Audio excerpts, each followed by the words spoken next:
I want to talk a little bit about NGO Monitor. We were founded in 2001, and we've worked relentlessly to promote accountability on the reports and also activities of NGOs, of non-governmental organizations, that claim to advance human rights and humanitarian agendas, while all the time pursuing a very anti-Israel agenda.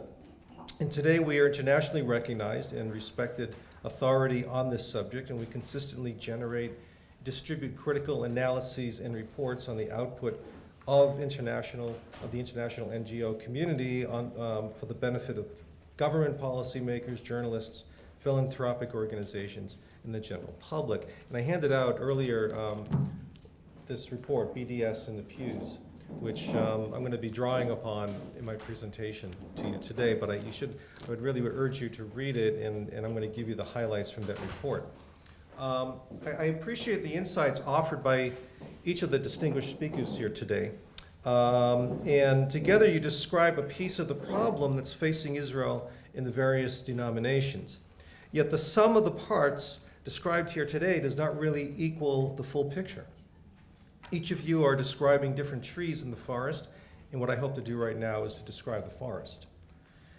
To cure the patient, one must diagnose the illness and not only treat the symptoms. And the illness, in this case, is the emergence over the last decade of boycotts, divestments, and sanctions, or BDS, in the various denominations in the United States, Europe, Canada, and elsewhere. And understanding or diagnosing the illness involves understanding the full context of this movement of BDS in the churches. And to understand it as part of a much larger global campaign aimed at the delegitimization of the state of Israel as the nation state of the Jewish people.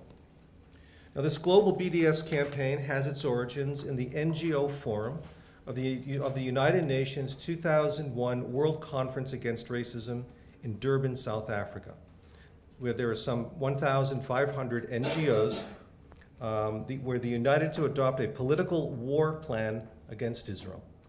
The demonizing language of this political war plan includes the following. I'm quoting. "We declare Israel as a racist, apartheid state in which Israel's brand of apartheid as a crime against humanity. We declare and call for an immediate end to the Israeli systematic perpetration of racist crimes, including war crimes, acts of genocide, and ethnic cleansing." And here's the action part. "A call upon the international community to impose a policy of complete and total isolation of Israel as an apartheid state." And then it goes on to describe that isolation should be political, military, cultural, academic, and economic. In every sphere, Israel should be completely isolated. So we at the NGO Monitor, we called this the Durban Strategy. And my colleague, Ann Hertzberg, who is our legal advisor, she will go into greater detail at the 3 o'clock session about the Durban Strategy. I'm going to briefly outline for you what this entails and how it relates directly to the churches.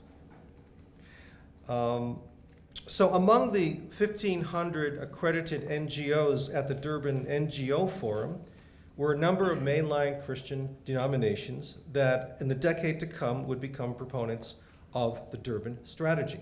This includes the World Council of Churches and the American Friends Service Committee, the Episcopal Church, the Lutheran World Federation, the Mennonite Central Committee, the Presbyterian Church USA, Unitarian Universalist Association, United Church of Christ, United Methodist Church, including various Methodist agencies, various Catholic institutions and societies, the World Alliance of Reformed Churches, among others. All were at the NGO Forum. So there are a number of milestones in the implementation of the Durban Strategy, and the most important one being the founding of the so-called BDS movement, Boycott, Divestment, and Sanctions, which was founded in Ramallah in 2005, where a number of Palestinian groups issued what is called the Palestinian United Call for BDS against Israel. And as per the Durban Strategy, BDS seeks to isolate Israel totally via boycotts of Israeli academic, cultural, consumer, and sports institutions, divestment from companies doing business with Israel, and sanctions in the areas of military, economic, and diplomatic cooperation agreements between Israel and other states. And the BDS is clear in its goals. And let there be no mistake, the end game for the BDS movement is the destruction of the state of Israel. I'm just going to give you two examples, statements from BDS leaders. Ahmed Moore is a leading BDS activist in the United States, and he said that, quote, BDS does mean the end of the Jewish state. Ending the occupation doesn't mean anything if it doesn't mean upending the Jewish state itself. And another guy named Dr. Asad Abu Khalil from my neck of the woods in Northern California. He's a professor at Chico State University. And he's the blogger, he's a writer of a blog called The Angry Arab. He wrote in a Beirut newspaper, the real aim of BDS is to bring down the state of Israel. That should be stated as an unambiguous goal. There should not be any equivocation on the subject. Justice and freedom for the Palestinians are incompatible with the existence of the state of Israel. So let me talk about BDS and the churches. BDS strategists view the churches as a key target for promoting the BDS agenda. From the website of the BDS movement, I'm going to read the following. Religious institutions are seen in many communities as embodying important moral and ethical principles. Divestment campaigns that target companies such as Caterpillar have been initiated in a number of major Christian churches. Not only will successful divestment campaigns financially weaken the occupation, but will raise both the public profile and legitimacy of the BDS campaign. So the purpose, the goal of the BDS movement is to co-opt the churches. I cannot stress that enough for you to understand that what you are experiencing in each of your denominations is part of a global plan that's extremely well funded, and I'm going to go into the funding sources in a moment. You might be surprised, maybe even shocked, especially the Europeans here, where some of the money, or a good amount of the money, is coming from. The churches are targeted by the BDS movement because if the churches are captured and take up the BDS message, the churches will grant a hefty moral weight to the BDS and its goals. And this is why so much effort and so much resources are being poured into church-based anti-Israel activism. Okay? So let's talk about some of the mechanisms. In terms of funding, a number of European governments, plus the United States and Canada, provide funds for these church-based efforts to delegitimize Israel. If you pay taxes, some of your money is going towards this effort. And I'm going to use an example, notably Sabeel, of how this is working, the mechanism. So these taxpayer funds are dispersed to church-based humanitarian NGOs, which then transfer these funds to highly politicized pro-Palestinian NGOs, including Christian groups that promote BDS, the one-state solution, and in many cases, anti-Semitic, supersessionist, or replacement theology within the various mainline denominations. So let's talk about Sabeel. Sabeel receives funding from a wide range of sources, including the Dutch government via the Dutch church-based aid organization, and somebody raised this before, Kerk en Actie, and the Interchurch Organization for Development Cooperation, known by its acronym as ECO, and a number of others. In turn, these groups disperse these funds to NGOs around the world, including Sabeel. The Swedish government's International Development Cooperation Agency, or known by its acronym as SIDA, funnels taxpayer funds to the church-based organization Diakonia, which is Sweden's largest humanitarian NGO, and some of this money goes to Sabeel. And the Canadian government's Canadian International Development Agency provides millions of dollars to the Catholic Organization for Development and Peace, some of which goes to Sabeel. Another organization that was also discussed here is the Holy Land Trust, Sami Awad, and his efforts aimed at evangelical communities, especially in the United States. And the Holy Land Trust is receiving money from the United States government, the government of the Netherlands, the United Kingdom, and the European Union. Who are some of these Christian aid societies that act as middlemen to funnel the money from governments to these anti-Israel NGOs? In the UK, it's Christian Aid. Netherlands, I mentioned a few already, but also Court Aid. Dan Church Aid in Denmark, Finn Church Aid in Finland, Norwegian Church Aid in Norway, and pardon my Flemish, but I cannot pronounce this, but it's something like Broederlijk Delen in Belgium. These church aid societies also fund a very large number of secular anti-Israel NGOs with using government money. For instance, ECO, using Dutch government funding, was a major funder of the website called the Electronic Intifada. The Electronic Intifada supports BDS, supports the one-state solution, supports the right of return. Every single bullet point that is anti-Israel, they support. Is also very, very prominent in the organization, especially in the United States, of Israel Apartheid Week on American campuses. And the Dutch government has been funding this organization. I say was because we succeeded in exposing the funding, naming and shaming, and we convinced the Dutch government to freeze it. And the funds remain frozen at this time, although there's a new Dutch government coming in, and we hope that the funds will remain frozen. I also want to talk about another mechanism for the dissemination of this material, dissemination of this ideology, which I'll get into in a minute. But I want to talk about the World Council of Churches. It plays a key role in mobilizing the church BDS effort globally. The World Council of Churches works closely with Sabeel, and it promotes Sabeel's Palestinian liberation theology. Sabeel's theological influence within the World Council of Churches is clear. For instance, I did a Google search on the WCC website a little while back, just a few months ago, on the keyword Sabeel, and it came back with 348 references to Sabeel on the WCC website. Sabeel's liturgy that they authored, called Contemporary Way of the Cross, which contains anti-Semitic deicide imagery, it can be downloaded from the WCC website. In 2011, the World Council of Churches organized a World Week for Peace in Palestine, Israel, in which Sabeel played a significant role in planning and leading the events in numerous countries. And Sabeel was equally involved in this project in 2008, 2009, 2010, and also for 2012.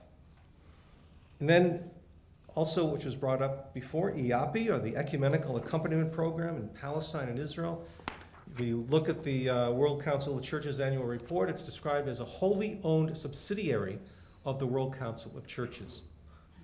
A wholly owned subsidiary, which connotes a great deal of control and influence and involvement. And of course, we know that EAPI uses inflammatory and demonizing language against Israel, supports the BDS movement. It's an important resource for pro-Palestinian activists in various denominations worldwide. It works as a sending organization and sends volunteers to the checkpoints to accompany Palestinians, to bear witness, and then to go back and present their one-sided reports to their faith communities. And also EAPI's partner, Christian Aid, is heavily subsidized by the Irish and UK governments. So I want to talk a bit about theology. I'm not a theologian, so I'm treading on very thin ice here, but from my understanding in reading about how Sabeel uses theology in a political way, and that is what concerns me, not so much the theology itself, but how it is used politically. So Sabeel seeks to build a critical mass of influential church leaders who will amplify its message, which is the BDS message, okay, that Israel is solely culpable for the origin and continuation of the Israeli-Palestinian Arab-Israeli conflict. Sabeel works with pro-Palestinian activists within different denominations worldwide, has a global network of Friends of Sabeel chapters in a wide range of countries.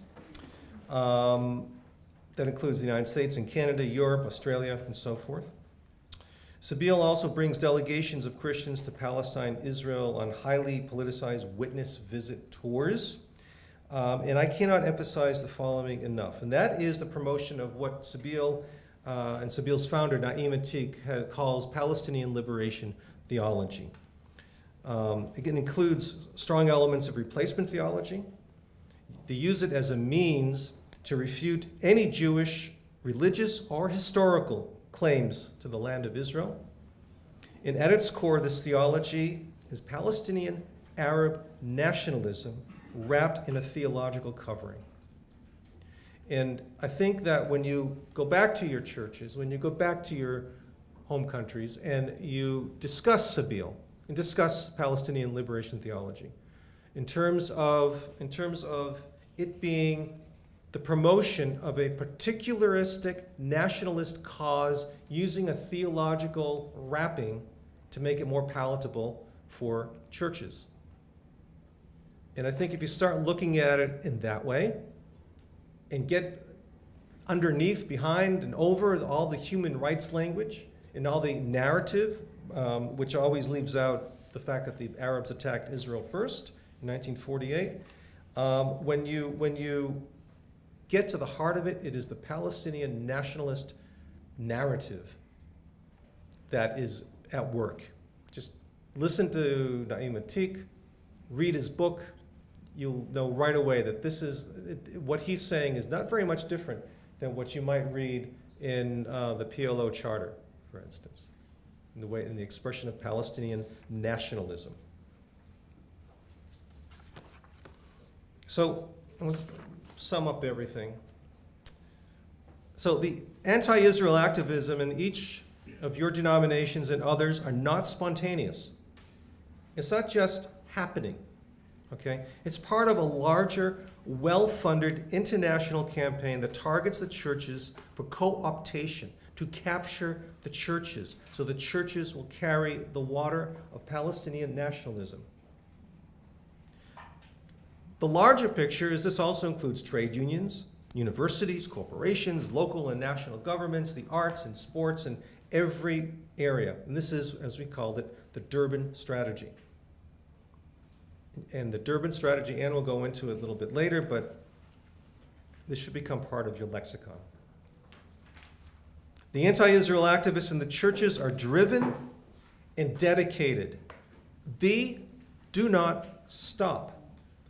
The anti-Israel activists in the churches are at it 24/7, day in and day out. And their main targets are the synods, or the national policy gatherings of each of the denominations, trying to get that divestment or boycott resolution passed. Because if one denomination passes it, a major denomination, the others will fall like a dominoes. And that is their goal. It isn't enough to be opposing them at each national gathering, whether it's biennial or quadrennial or what have you.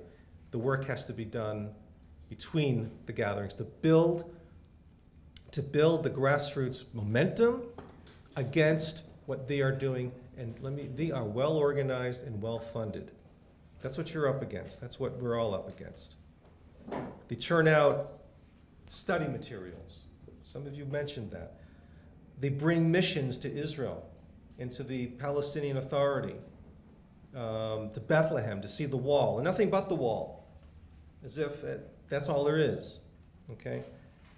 These are very well-organized, fine-tuned propaganda missions to turn people into advocates for this nationalist cause. And once again, it is a nationalist cause. There's nothing theological about it. It is nationalism. It's important for Friends of Israel and the various denominations to be equally active and be prepared months in advance, if not years in advance, of national church policy gatherings, to network among yourselves, to know what you're all doing and your colleagues, to emulate and follow what the people in the IPMN in the Presbyterian Church, or the Kairos Response in the Methodist Church. What they're all doing, they're active. They have Facebook pages. They have listservs. They are talking to each other. They share best practices between I'm almost done. They share best practices among themselves. Finally, what I outlined here today can be found in our report in this BDS in the Pews. I urge you to read it.